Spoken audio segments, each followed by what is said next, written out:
Este es Jorge Lanata, que hoy nos acompaña. Hola, ¿cómo Jorge, va? ¿cómo estás? ¿Cómo estás? No es el fragmento con el que yo te quería presentar, esa entrevista de Nisman, Claro, porque yo lo precisamente entrevisté 3 días antes. En ese momento hablabas de asesinato. ¿Sigues creyendo a día de hoy que Nisman fue asesinado? No, bueno, al día de hoy lo creo más que antes. ¿Sí? Pero no solo yo. A ver, la gente está en Argentina está completamente convencida que a Nisman lo mataron, y el hecho de Nisman se transforma en algo que allá llamamos la noticia deseada.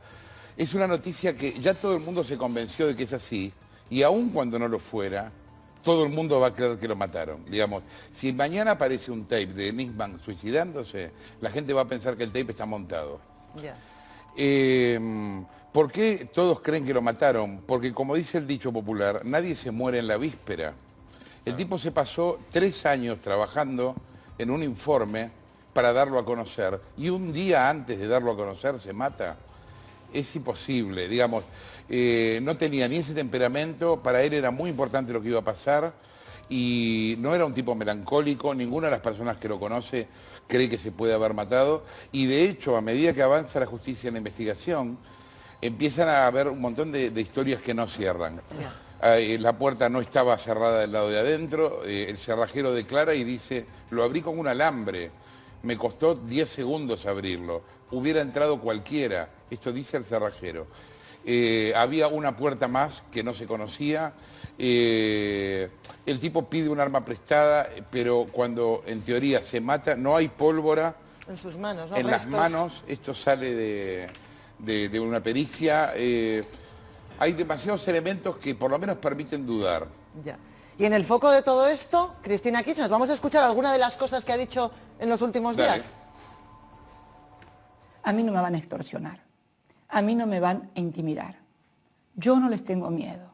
Que digan lo que quieran, que hagan las denuncias que quieran, que los jueces me citen, que los fiscales me denuncien. No me interesa, pero no me van a hacer mover 1 centímetro de lo que siempre he pensado. He tomado la resolución de que se disuelva esta secretaría y se cree la Agencia Federal de Inteligencia. Cuando habla de que se disuelva esta secretaría, se está cargando los servicios de inteligencia. ¿Esa Así es la es. mejor medida para resolver esto? Claro, es que en realidad no tiene nada que ver que disuelva los servicios de inteligencia con resolver este crimen, son dos cosas distintas. Han pasado varias cosas en los últimos días con Cristina que fueron curiosas. Primero, ella se comunicó por Facebook. Sí. Está muy de moda, ¿no? Ahora. Claro, sí, pero está Para muy un bien para un político. teen, para un adolescente, pero no para el presidente de un país. Sí. Que su única comunicación haya sido por Facebook es curioso. Recién 4 o 5 días después habló por cadena nacional. Cuando habló, ella acusó directamente a un montón de gente como si no fuera presidente. Y ella no, es como que no es consciente de su rol. Un presidente no puede salir por la televisión a decir el culpable es tal si no lo denuncia judicialmente. Porque, no, o sea, lo que un funcionario haría sería ir y hacer una denuncia en tribunales. No como si estuviera en un bar hacer un comentario. Yo te puedo decir a ti en un bar, mira, yo creo que fue tal. Ahora, eso no es serio, digamos. Es como que no es consciente de su propio rol, digamos. Y por otro lado, ella cambió su posición en 2 días. El lunes ella dijo se había suicidado, Sí. y el miércoles dijo que lo habían matado. Jorge, ¿quién investiga la muerte? O sea, ¿qué La entidad justicia civil, investiga la la muerte? justicia civil, un juzgado de instrucción. ¿Y quién es, Y hay digamos, una la fuerza? paradoja en la cual la prensa no ha reparado mucho, que es muy interesante. La jueza que está a cargo de la causa, en la época de Menem, hubo un testigo que también mataron y que querían hacer aparecer como que se había suicidado, Madre que se mía. llamaba Lourdes Di Natale, que era la secretaria de Emir Yoma, el cuñado de Menem. Esta jueza investigó la muerte de Lourdes Di Natale y dijo que la habían matado. Fue la única persona que se animó a decirlo en aquel momento. Te he oído esta mañana decir una cosa en la radio que todavía me conmueve, y es que decías, este no sería el primer suicidio inducido en la historia argentina. No, es cierto. Bueno, cuando en la época de Menem hubo muchos más casos. Por ejemplo, hubo un montón de accidentes rarísimos de toda la gente que fue testigo de la muerte del hijo de Menem. Ya. Eran 7 u 8 accidentes extraños. Ha habido casos así. Los especialistas policiales te dicen que el suicidio inducido es un mito, que no siempre pasa. Habría que ver, acá en un momento se decía que las hijas de Nisman estaban en España, justamente, y que había recibido un llamado tipo, mira, tu hija tiene puesto tal vestido, con tal camisa y con tal zapato, está en este momento en Cibeles y la estamos vigilando. Y el tipo se convenció de que lo estaban llamando. Pero bueno, eso cuando se pensaba más en el suicidio inducido. Después esa hipótesis quedó aparte. Descartada. ¿Qué tal, Jorge? El fiscal Alberto Nisman tenía en su poder más de 300 cintas. No, muchas más. Hay 960 CDs. Con conversaciones entre las yo pasé autoridades la semana iraníes, pasada 5 grabaciones y es muy fuerte escucharlas porque una cosa es que vos leas la transcripción en el expediente y otra es escuchar los silencios, las entonaciones, las voces y tal. ¿De qué tiene grabaciones? Había una embajada paralela entre Argentina e Irán, como hubo entre Argentina y Venezuela. ¿Qué hacía esa embajada paralela? Negocios. Entonces, gente vinculada al gobierno hacía negocios privados. ¿Qué es lo que el gobierno le daba a los iraníes? Le ofrece a los iraníes impunidad respecto del atentado de la AMIA.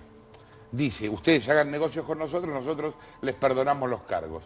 Lo que pasa es que esto nunca se llevó a cabo porque el tratado no fue autorizado, fue anticonstitucional. Fue rechazado por la justicia. El gobierno hoy en su defensa dice, no aumentaron las cifras de comercio con Irán. Claro, porque el tratado nunca se llevó a cabo, pero eso no quiere decir que ellos no hubieran querido. Ellos iban a hacerlo y finalmente la justicia lo detuvo. ¿Estas cintas ahora en poder de quién están? ¿Se sabe dónde están? Del juez. ¿Del juez las tiene? Sí, claro. Decías, Jorge... Hay un juez, porque son delitos distintos. Perdón, discúlpame. Sí, no te preocupes. Nisman investigaba primero el atentado contra la AMIA. Investigando el atentado contra la AMIA, descubrió la embajada paralela. Entonces eso fue a otro juzgado, que es el de Ariel Lijo. Decías antes que me deja... Nadie se suicida en la víspera, o sea, todo el mundo va a dudar. Sí, claro. Y claro, entonces 2 días antes es cuando pide esta pistola. También es un poco extraño, ¿no? Que justamente que lleva 3 años investigando... Es que él tenía, eso declaró el asistente que le prestó la pistola. Declara que él tenía miedo. Sí. Y eso es comprensible que tuviera miedo. O sea, también que había recibido amenazas, también es comprensible que...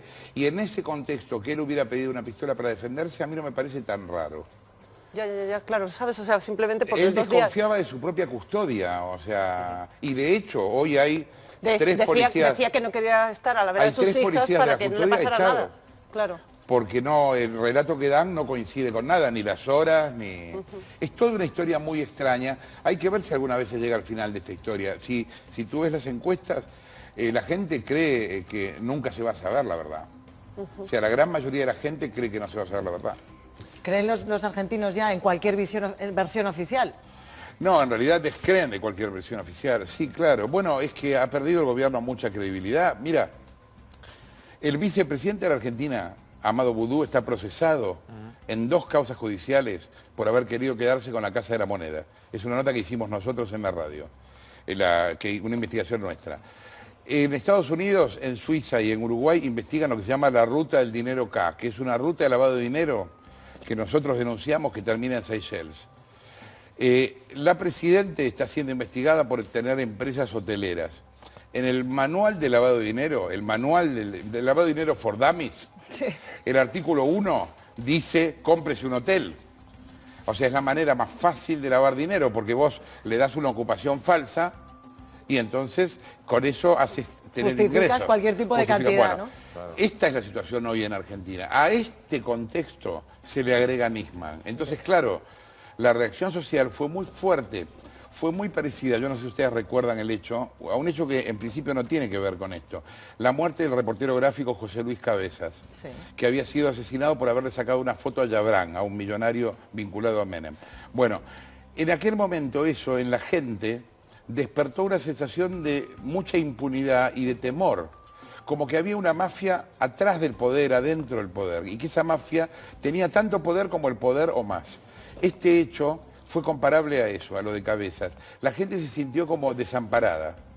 Fueron 2 o 3 días como de desconfianza, crisis, desamparo. Claro, de decir, pero bueno, ¿y quién maneja esto después de todo? ¿Qué es capaz de hacer el que lo maneja? O sea, eso fue fuerte, verlo allí. Sí, Jorge, si no tengo malentendido, un periodista ya fallecido no hace mucho, es el que denuncia este caso hace unos 4 años. ¿Qué sucede?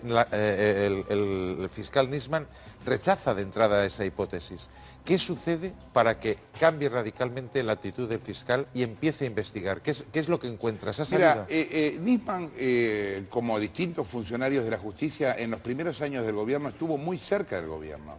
Sí, incluso estuvo a punto de ser fiscal general, que se Claro, aquí. o sea, era una persona políticamente muy cerca del gobierno.